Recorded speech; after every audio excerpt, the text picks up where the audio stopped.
Hello everyone, আসসালামু আলাইকুম। সবাই কেমন আছেন? আশা করি অনেক ভালো আছেন। তো আজকে হচ্ছে কয়েকদিন যাবৎ বৃষ্টি বন্যা লেগে থাকার কারণে আমার বাচ্চা শুধু বৃষ্টির পানি ধরে বা করতেছে। এই জন্য আমরা অনেক দিন ঢাকাও যাওয়া হয় নাই। তো ওর ফুফু ফোন দিয়ে বলতেছে যে ওকে নিয়ে ঢাকায় যেতে, ওর জন্য নাকি অনেক খারাপ লাগতেছে। ওকে নিয়ে আমরা যাতে ঢাকায় চলে যাই।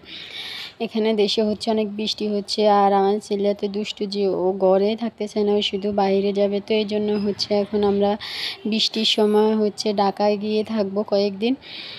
তারপর আবার বৃষ্টি কমলে আমরা চলে আসবো, যেহেতু বাড়ির চারপাশেও পানি উঠে গেছে। আর বাচ্চা পোলাপানকে দেখে রাখা অনেক টাফ হয়ে যায় এই সময়। তো আমরা এই জন্য এখন ঢাকায় চলে যাব। যাওয়ার কোনো ইচ্ছেই ছিল না, তাও আমার ছেলের দিকে তাকিয়ে আমার এখন ঢাকায় চলে যেতে হবে। ও বাহিরে শুধু বাহির হয়ে যেতে চায়, পানি ধরে আর পানির দিকে চলে যেতে চায়। তো এই জন্য আমরা এখন ঢাকায় চলে যাব। তো ঢাকায় যাওয়ার জন্য এখন আমরা রেডি হয়ে অনেকক্ষণ যাবৎ কাউন্টারে এসে বসে থাকছি। আর এমন সময় যে এখন বাসও পাওয়া যায় না। আগে তো ঘন্টায় ঘন্টায় বাস পাওয়া যেত, চারদিকে রাস্তায় হয়তো পানি উঠে যাওয়ার কারণে এখন 1-1.5 ঘন্টা পরে একটা করে বাস পাওয়া যায়। তো আমরা প্রায় 2 ঘন্টা অপেক্ষা করার পরে আমরা বাস পাইছি। তো এখানে দেখুন আমার ছেলে কাউন্টারে অপেক্ষা করতে করতে একটা বন্ধুও পেয়ে গেছে। তো বন্ধুর সাথে চিপস শেয়ার করতেছে, বন্ধু ওকে চিপস খাইয়ে দিচ্ছে। তো আমার ছেলেটা খাইতে চাচ্ছে না, ও জোর করে মুখের ভিতরে ঢুকিয়ে দিচ্ছে, আর না খেলে নিজেই টেনে নিয়ে খায়। আর বাচ্চাটা খুবই ভালো, সবাইকে ওর চিপসগুলো দিতে চায়। তো এখন আমার ছেলের বন্ধু হিসেবে ওরা দেখেন কত দুষ্টামি করতেছে। আর আমরা কাউন্টারে যতগুলা মানুষ ছিলাম, ওদের দুষ্টামি দেখে তো সবাই প্রায় হাসতে হাসতে পাগল। তো এখন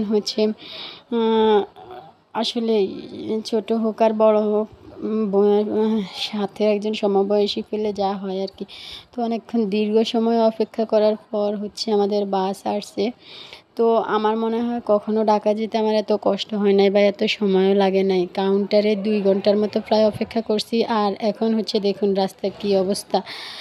এখানে হাজীগঞ্জ টু রামগঞ্জ রোডে এত জ্যাম আমি কখনো দেখিনি। ঢাকার ভেতরে ছাড়া এত জ্যাম আমি কখনো দেখিনি হাজীগঞ্জ রামগঞ্জ রোডে। তো এখানে অনেক জ্যাম লেগে থাকার কারণে আমাদের প্রায় এখানেও 1.5 ঘন্টার মতন। আর আমার তো কী আর বলবো, বসে থাকতে থাকতে কোমরের অবস্থা, আর 12টা বেজে গেছে। আর অনেক খারাপ লাগতেছে, মাথাটাও ঘুরতেছে, কেমন জানি খারাপ লাগে। কখনো আমার ঢাকা আসতে এত খারাপ লাগে নাই। আর সকাল 10টায় বের হচ্ছি, এখন প্রায় 3:30-4টা বেজে গেছে, তাও আমরা কিছুই খাইতে পারি না। তো এখানে যাক অনেকক্ষণ অপেক্ষার পর বাসের মধ্যে উঠছে যাক চানাচুরওয়ালা আর পেয়ারাওয়ালা। আর মিস তো করা যায় না, যেহেতু পেটে অনেক খিদা। তো আমরা এই যে চানাচুর আর পেয়ারা কিনে নিয়েছি। তো এগুলা খাইতেছি।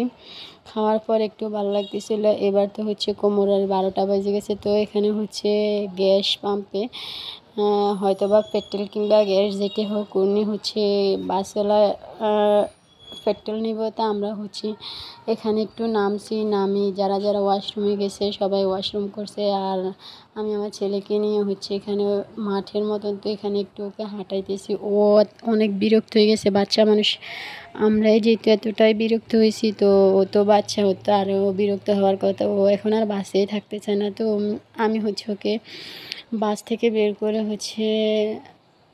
ছেড়ে দিয়েছি। ও দেখুন খেলা করতেছে অনায়াসে। তারপর আমাদের বাস ছেড়ে দিয়েছে, আমরা আবার বাসে উঠে গেছি।